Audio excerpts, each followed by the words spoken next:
새 정부가 출범한 이후 부동산 정책의 변화가 예고되면서 침체 늪에 빠진 부동산 시장에 대한 기대감이 커지고 있습니다. 하지만 최근 날이 갈수록 커지는 서울과 그리고 부산의 부동산 격차 결과가 발표되면서 다소 회의적인 의견도 분분한데요. 오늘 헬로 이슈 토크에서 자세한 내용 짚어봅니다. 오늘 도움 말씀에 강정규 동아대학교 부동산학과 교수 나와 계십니다. 교수님 안녕하세요. 네, 안녕하십니까? 네. 교수님 우선 서울과 부산의 아파트 평균 매매 격차가 점점 커지고 있다는 조사 결과가 나왔습니다. 해당 조사를 교수님께서 하신 걸로 알고 있는데 우선 이번 조사 그리고 분석을 하게 된 배경은 무엇일까요? 예, 최근 들어서 지방의 부동산 시장이 매우 침체의 늪에서 벗어나고 있지 못하는 상황이었습니다. 그런 상황에서 서울의 아파트 가격은 오히려 지속적으로 올라가고 있고 우리 지역은 비정상적인 모습을 3년 이상 띠면서 시장이 계속 하락 국면으로 이어지고 있는 모습에서 과연 이대로 여러 가지 정책을 봤을 때 이러한 격차를 그대로 지켜볼 수만은 없었다라는 판단이 들어섰습니다. 그래서 결국은 우리 지역의 이 실태를 좀 정확히 파악을 하고 그 원인이 무엇인지 그리고 어느 정도의 격차가 벌어졌는지를 좀 확인을 해서 정부와 그리고 부산시의 여러 가지 우리 지역의 시장을 정상화시키려고 하는 것들에 대한 좀 약간 어떤 유의적인 결과를 좀 내놓자라는 취지에서 이번 조사가 실시가 됐습니다.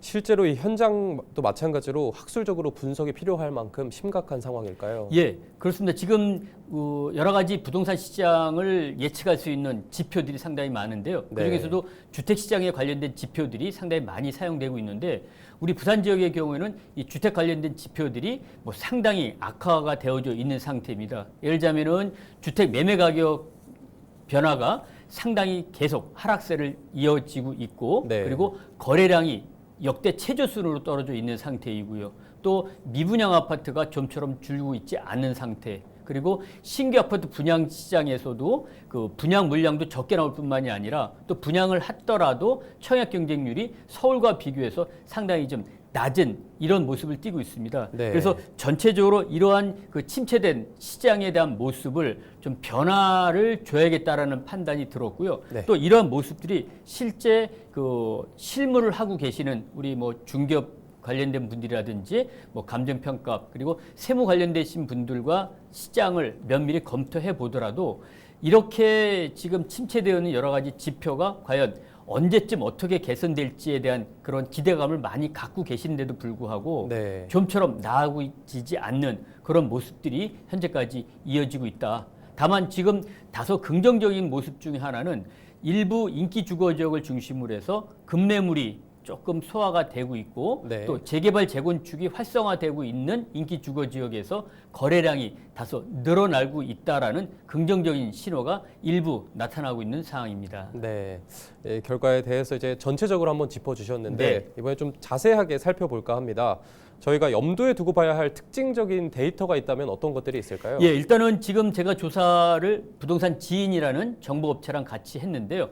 이 조사 결과를 봤을 때 일단 우리 지역의 10년 동안의 평균 아파트 매매 가격과 서울 지역의 10년간의 평균 아파트 매매 가격 격차가 상당히 많이 벌어졌다라고 하는 것을 알 수가 있는데요. 예를 들자면은 서울의 아파트 3.3제곱미터당 평균 매매 가격이 2015년에는 약 1,700만 원대였는데 최근 들어서는 4,250만 원대로 상승을 해서 10년 동안 무려 147, 8% 이상 즉 150% 가까이 상승을 했고요. 반면에 우리 부산 지역의 경우에는 2015년에는 평균 그 아파트의 매매 가격이 802만 원에서 최근에는 1,214만 원으로 올랐는데 이 결과치가 10년 동안에 약 50여 % 정도 오르는데 그쳤습니다. 이러다 보니까는 상당히 서울은 지금 150%가량 10년 동안 올랐고 우리 지역의 경우는 10년 동안 50여 % 정도의 상승하는데 그쳤다. 물론 우리 부산보다 더 작은 도시는 이 상승률조차도 부산은 이렇게 높네라고 부러워할 수는 있긴 하지만 우리는 제2의 도시로서 서울과 비교해 봤을 때 상당히 이러한 그 상승률 자체가 좀 적었다라고 하는 것을 알 수가 있었고요. 그중에서도 상위 20% 비싼 아파트의 그 매매 가격 변동률을 봤을 때 10년 동안 서울의 경우는 거의 200% 정도 상승을 했는데 우리 부산은 약 86% 정도 오르는데 그쳤습니다. 그래서 이 고가 아파트의 경우는 평균 아파트의 매매 가격 상승률보다 서울의 상승률이 더 컸고 우리 지역은 좀 저조했기 때문에 네. 결과적으로 봤을 때는 고가 아파트 중심으로 한 격차는 더 많이 벌어졌다라고 하는 것을 알 수가 있었습니다. 네, 그렇다면 상위 20% 아파트 거래 가격을 말씀해 주셨는데요. 네. 반대로 하위 20% 아파트들의 상황도 어떤지 궁금합니다. 예, 가격이 낮은 20% 하위에 해당되는 아파트의 매매 가격은 서울은 10년 전에는 지금 비교해서 약 85% 정도가 10년 동안에 올라서 현재는 그 약 1,971만 원 정도를 기록하고 있는 것이 싼 아파트의 평균 가격입니다. 네. 서울이 1,900만 원대 정도가 싼 아파트 20%의 평균 가격이다라고 하면은 깜짝 놀라실 분도 계실 텐데요. 네. 현재 서울의 상위 20%에 해당되는 고가 아파트들, 그 중에서도 최고가 아파트들의 평균 매매 가격이 1억 7, 8천 정도까지 올라와져 있는 것을 보면은 네. 지금 상당히 지금 하위 20%에 해당되는 아파트 가격도 좀 비싸긴 하지만 서울에서는 좀 그래도 싼 편이다라고 하는 것을 알 수 있었고요. 네. 반면에 우리 부산 같은 경우에는 이 하위 20%의 10년 동안의 평균 매매 가격이 3.7% 떨어졌습니다. 네, 예, 그렇군요. 서울은 말씀드렸던 것처럼 약 85% 정도 올랐고요. 그래서 지금 하위 20%에 해당되는 아파트에서도 서울은 85% 정도 상승을 한 반면에 우리 지역의 경우에는 오히려 하락을 해서 그 격차가 더 크게 벌어졌다는 것을 알 수가 있었습니다. 네, 격차가 점점 심해지고 있는 상황을 수치로도 그렇습니다. 확인할 수 있는데요. 네. 이 정확한 수치로 아까 148%대 51% 네. 거의 3배 가까이 차이가 나는 모습입니다. 이렇게 격차가 큰 이유는 무엇일까요? 예, 일단은 서울과 수도권 중심으로 해서 사람도 몰리고 돈도 몰려갔기 때문이 아닌가라는 생각이 들고 있습니다. 네. 비단 이 서울의 집중 현상이 오늘 그리고 어제 오늘만의 문제는 아니고 그정 안에도 이 산업화의 결과로서 서울 집중이 가속화됐었는데 잠시 지방에 대한 여러 가지 자치 활동에 대한 것들이 활성화되면서 지방 경제가 좀 회복이 되다가 최근 들어서는 또다시 서울 집중이 상당히 가속화되는 것을 알 수가 있었습니다. 네. 그래서 우리 지역에서도 안타깝게 일부 청장년층들이 취업 자리를 찾기 위해서 서울로 유입이 되는 그러한 모습들을 볼 수 있을 뿐만 아니라 네. 전국에서 서울에 대한 집중도가 상당히 커지고 있다. 이렇게 서울에 대한 경제력과 사람이 집중하는 반면에 서울은 공간적인 한계로 인해서 주택 공급이 매우 적거나 느리게 진행이 되고 있는 상태입니다. 네. 즉 서울의 아파트의 희소 가치가 상당히 높아져 있는 상태이고요. 그 중에서도 더 이상 따라올 곳이 없다. 즉 비교 불가능한 주거 상태가 만들어진 곳이다라고 여러 사람이 이야기하고 있는 것 중에 하나가 네. 강남 3구하고 용산구입니다. 이 지역에는 지방분들도 똘똘한 한 채를 가져야겠다는 생각을 가지시고 돈과 사람이 집중되는 데다가 더더욱 이 해당 지역에는 집중이 좀 커지면서 네. 서울과 지방의 격차가 크게 벌어진 것이 아닌가 생각이 들고 있습니다.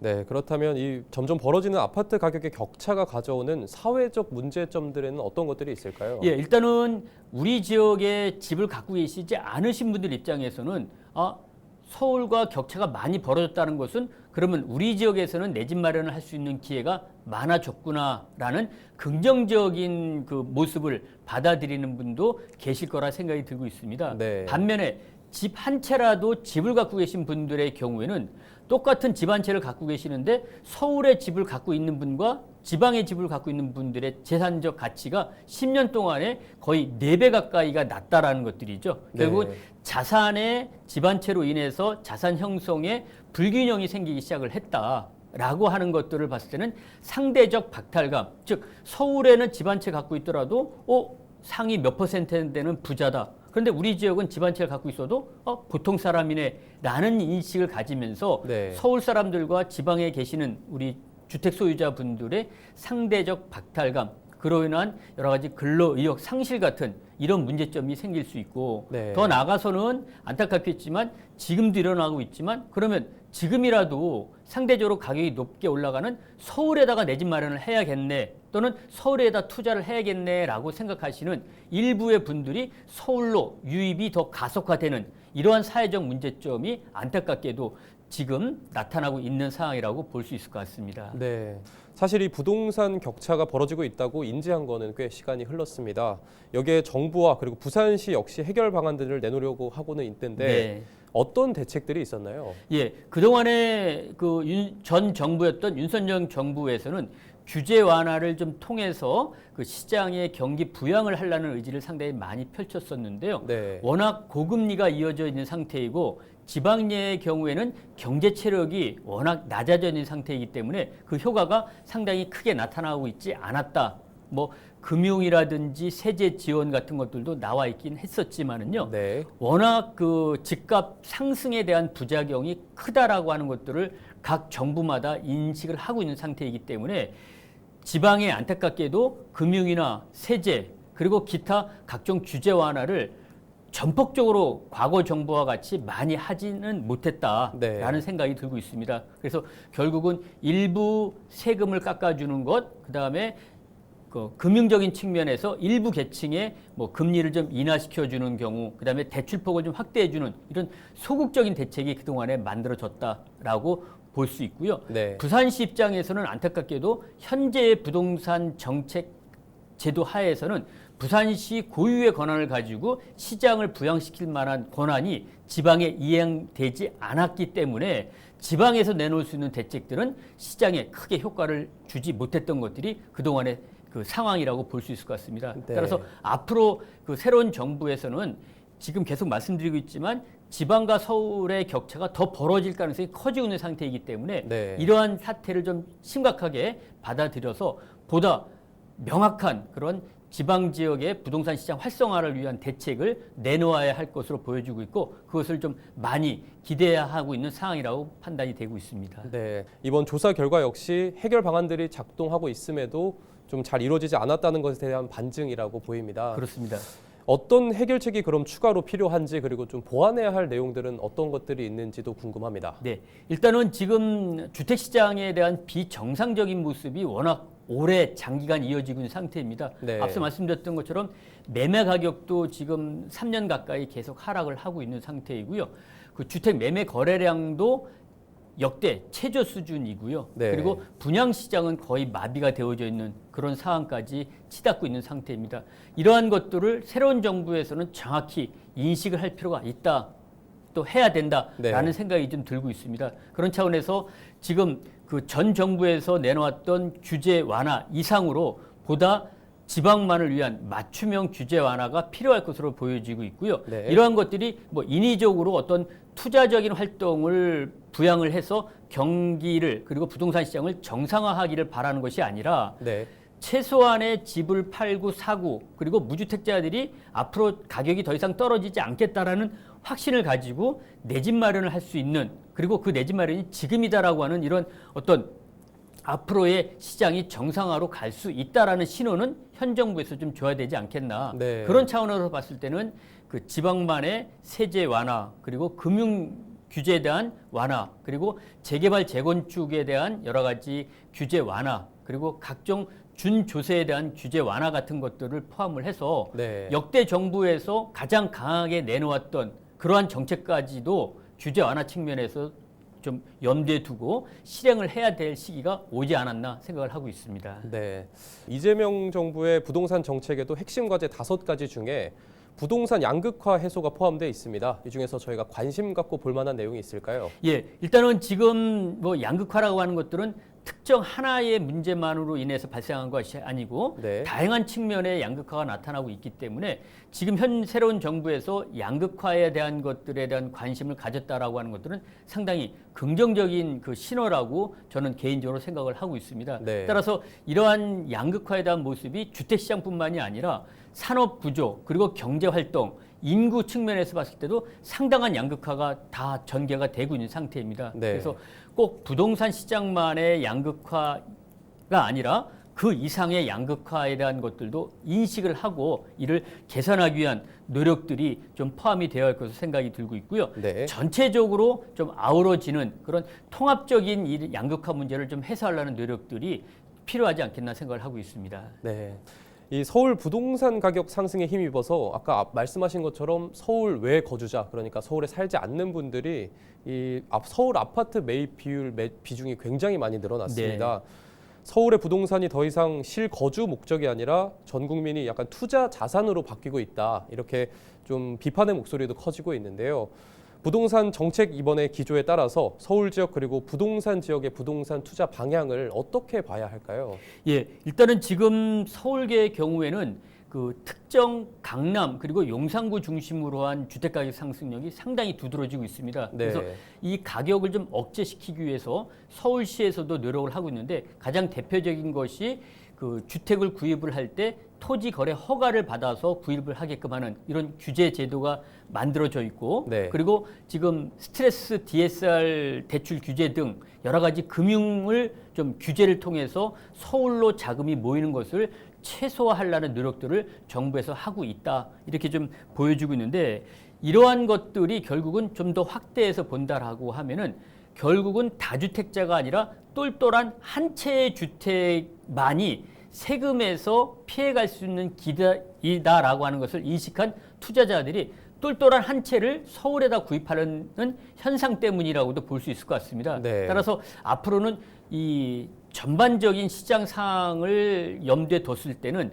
이 세제나 금융에 대한 것들을 다주택자에 대한 개념이 좀 바뀌어야 된다. 즉 싼 주택을 여러 채 갖고 있는 사람을 다주택자로 봐야 될 것이 아니라 네. 주택을 주택수와 관계없이 주택 보유 금액에 따라서 정책을 펼치는 것이 필요하다. 예를 들어서 지방에 1억짜리 세 채를 갖고 계신 분은 다주택자로서 각종 규제를 받는데 네. 30억짜리 서울 강남의 집 한 채를 갖고 계신 분은 1주택자라고 해서 다주택자 세 채를 갖고 계신 분보다는 규제를 또는 여러 가지 그 상황을 피해갈 수 있는 여건이 만들어져 있다. 네. 따라서 지방에 1억짜리 세 채를 갖고 계신 분이 규제를 많이 받는 것이 아니라 고가 주택을 갖고 있는 서울에 한 채를 갖고 계신 분이 오히려 더 많은 규제 대상이 돼야 하는, 즉 주택 수가 아니라 주택 가액을 가지고 시장을 바라봐야 하는 이러한 것들이 만들어진다라고 하면은 전체적인 투자 시장의 방향도 좀 새롭게 개편될 수 있지 않겠나 생각을 하고 있고요. 네. 반대로 지방 지역의 경우에는 우리 지역처럼 이렇게 앞으로 시장이 좀 회복될 수 있는 여지가 좀 좋아지고 많아질 것이라는 판단이 들게 되면은 네. 우리 지역에서 서울로 투자를 가시려 하신 분들이 거꾸로 우리 지역에 투자를 할 것이고 또 서울 분들이 우리 지역에 자금을 좀 활용을 해서 쓰는 이런 상황이 만들어지면은 우리 지역의 경제나 여건이 나아질 수 있다. 네. 그래서 우리 지역도 나아질 수 있다라는 그런 확신을 심어주는 투자 방향이 필요하지 않겠나 생각을 하고 있습니다. 네. 사실 이 부동산 정책에 대해서는 뭐 정부의 몫이다라는 이야기도 있지만 이 현실적으로 효과가 나타나기 위해서는 굉장히 오랜 시간이 걸릴 것으로 보입니다. 따라서 이 부산시 역시도 자체적으로 좀 발빠른 대처가 필요할 걸로 보이는데요. 서울 부동산, 이 부동산의 양극화 심화를 완화하기 위해서는 부산시에 좀 바라는 정책 그리고 대응 방법이 있을까요? 예, 앞서도 서두에 말씀드렸지만 부산시 차원에서 부동산 정책, 특히 지금 양극화 문제를 해소할 수 있는 그런 제도적인 방침은 아직까지는 마련되어 있는 것이 크지는 않습니다. 따라서 네. 부산시의 자구적인 노력으로 이 문제를 해결하기에는 한계점이 분명히 있다라고 하는 것을 먼저 말씀을 드리고요. 그렇지만 부산시에서 노력해야 할 것들은 일단 서울과 지방에서의 양극화도 상당히 심하지만 우리 지역 내의 양극화도 상당히 심하다라고 하는 것들에 오히려 더 포커스를 맞춰야 된다. 네. 즉 현재 우리 부산 지역 내에서의 싼 집과 비싼 집의 가격 격차가 6배 이상 나고 있는 것이 평균입니다. 네. 근데 실제로 평균 이상 싼 집과 비싼 집을 봤을 때는 10배 가까이 나는 경우도 있다라고 좀 보여지고 있기 때문에 네. 결국은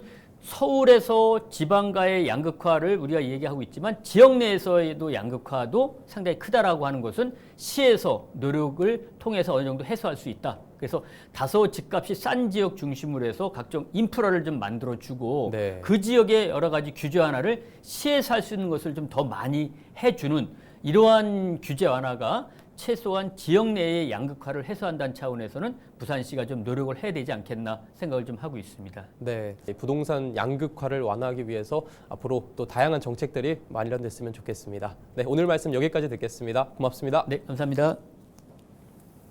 네, 2025년 현재 대한민국의 부동산 시장은 극심한 양극화에 시달리고 있습니다. 새로운 정부 출범과 함께 건강한 거래와 그리고 투자가 조금씩 회복되는 부동산 시장 소식을 기대해 보면서 오늘 헬로 이슈 토크는 여기서 마칩니다. 시청해주신 여러분 고맙습니다.